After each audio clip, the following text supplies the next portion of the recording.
પાવાગઢ યાત્રાધામ ખાતે રોપવે આકસ્મિક બંધ પડી જાય ત્યારે સાવચેતીના ભાગરૂપે કયા પગલાં લેવા જોઈએ તે માટે મોકડ્રીલ યોજવામાં આવી હતી।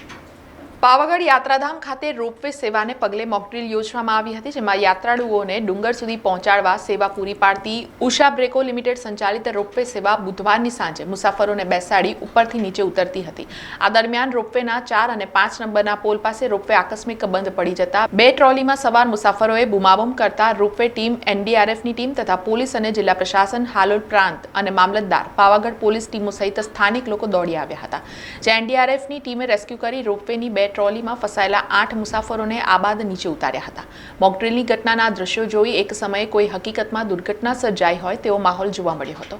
છેલ્લે અકસ્માત કે કોઈ ઘટના નહીં, પણ સાવચેતીના ભાગરૂપે કોઈ આકસ્મિક ઘટના સર્જાય ત્યારે કઈ રીતે બચાવ કામગીરી કરી મદદરૂપ થવું જોઈએ તેને લઈને એનડીઆરએફ, ઉષા બ્રેકો રોપવે સેવા અને જિલ્લા અને સ્થાનિક તંત્રના સંયુક્ત ઉપક્રમે મોકડ્રીલ યોજાઈ હતી।